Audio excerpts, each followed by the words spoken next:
Bienvenue sur cette vidéo du Grand Banquet. Aujourd'hui une vidéo conseil, un format si vous avez aimé, vous aimerez. J'avais déjà fait une première vidéo dans ce format-là où je présentais Watership Down, qui est une aventure fantasy avec des lapins qui vont vivre tout un tas d'épreuves et que je comparais avec Le Seigneur des Anneaux. Alors c'est pas du tout enfantin Watership Down, hein, n'hésitez pas à aller voir la vidéo. Et aujourd'hui, du coup, pareil, je vais partir de quelque chose de connu. Ça va être Stranger Things, et je pense que si vous avez aimé Stranger Things, vous aimerez Paper Girl. Alors dans Stranger Things, moi ce que j'aime bien c'est le fait que ce soit des gamins avec des vélos. Moi j'adore les gamins avec les vélos, c'est le cliché des années 80 et j'aime beaucoup les films, les séries, les bouquins, l'univers des années 80, ça me plaît énormément. Puis il y a ce côté un peu horrifique de qu'est-ce qui peut se passer avec ces gamins qui sont seuls dans la rue, les parents souvent qui s'en occupent pas trop. Donc j'aime bien un peu tout cet imaginaire qui va tourner autour de ça. Et après, il y a le côté évidemment un peu Cthulhu, il y a le côté monde parallèle, et puis il y a vraiment voilà, cette aventure qui démarre avec des enfants. Dans Paper Girl, vous allez suivre des enfants sur des vélos, c'est quelque chose qui revient, et vous allez suivre en fait 4 filles qui sont justement factrices en fait, qui distribuent les journaux le matin sur des vélos quand il fait encore nuit, donc pareil, sujet un peu mystérieux, il peut se passer tout un tas de choses à cette heure-là. C'est une bande de copines et elles vont avoir une nouvelle dans le groupe. Vous avez du coup déjà tout un axe sur la relation entre les filles, comment elles acceptent la nouvelle, comment elles parlent, elles ont un langage assez particulier. Elles ont chacun une manière d'être, il y en a une qui est un peu plus bourrine, l'autre qui est un peu plus sage. Et donc du coup, vous avez déjà cet aspect-là qui est super chouette. Bon, cette histoire-là, elle est chouette, mais c'est surtout ce qui se passe au bout d'un moment qui va permettre à l'histoire de décoller tout simplement. Très rapidement, en fait, il y a des sortes d'extraterrestres, des gens, on sait pas qui sont, on sait pas d'où ils viennent. Et il va y avoir du voyage dans le temps. Et ça, si vous regardez mes vidéos, vous savez que c'est un de mes thèmes favoris du monde entier. Et du coup, le voyage dans le temps, il va permettre aux personnages de rencontrer parfois leur double dans le futur et du coup d'avoir une relation, d'avoir une vision de ce qu'on va être plus tard, la peur, l'appréhension ou l'admiration, hein, ça dépend.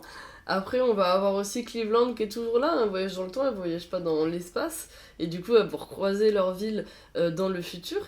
Elles vont apprendre des trucs sur elles dans le futur et elles vont devoir essayer de les gérer, et puis après, il y a tout un tas de gens qui vont se retrouver contre eux. Dans le futur, on a des animaux, des dinosaures volants, des choses comme ça, donc c'est un monde un petit peu dangereux, et ces filles-là vont se retrouver à devoir gérer plusieurs aventures, ce qui leur arrive plus tard, ce qui leur arrive sur le moment, comment rentrer chez soi, parce que ça ne voyage pas pour le plaisir, devoir gérer les attaquants qui justement ne veulent pas qu'elles voyagent dans le temps, et devoir gérer aussi tout ce qui peut arriver de dangereux dans le futur, et donc ces monstres, etc. C'est hyper coloré, vous avez tout un bestiaire avec des monstres un peu bizarres à la Léo qui a fait Aldébaran par exemple. Vous avez aussi des moments du passé avec des tribus un peu indiennes, etc. Vous avez aussi des moments du futur avec cette ville très futuriste, c'est très coloré, c'est rose fluo, violet, etc. Vous avez donc du coup voilà les tribus un petit peu du passé, vous avez également du futur avec de la technologie sur les gens, dans la ville, sur les voitures pour se déplacer, etc. etc. Et il y a plein de choses un peu inventives, un peu jolies, et qui rajoutent vraiment du cachet au bouquin, quoi. Alors en juin 2019, pour le moment il y a 5 tomes, je sais pas encore, ils ont pas encore dit combien de tomes il y aura en tout. En tout cas jusque là je m'éclate vraiment bien.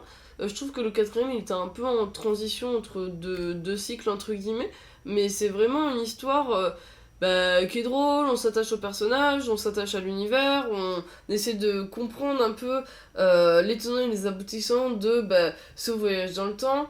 Les autres personnages, évidemment, il y a des sortes de complots politiques, etc. C'est vraiment riche comme bouquin. Bon, comme d'habitude, je vous raconte pas tout, mais je trouve que voilà, si vous avez aimé Stranger Things pour son côté des gamins, leur aventure, des monstres, des mondes parallèles, dans Paper Girl, on a aussi des super plans où vous avez du coup le changement de monde, où elles arrivent dans le ciel, il y a des gros éclairs colorés et elles débarquent de là. Enfin, il y a plein de choses assez hommages à d'autres cinémas, d'autres BD justement des années 80. et sans faire du plagiat non plus, quoi. On est vraiment sur une aventure assez nouvelle et je trouve ça vraiment super plaisant et je vous le conseille. Merci d'avoir regardé cette vidéo, j'espère qu'elle vous a plu, j'espère que ça vous a donné envie de lire Paper Girl, moi je trouve que ça vaut vraiment le coup. N'hésitez pas à commenter et à partager la vidéo, ça fait toujours plaisir. Et moi dans tous les cas, je vous dis à bientôt en commentaire ou sur la chaîne. Salut!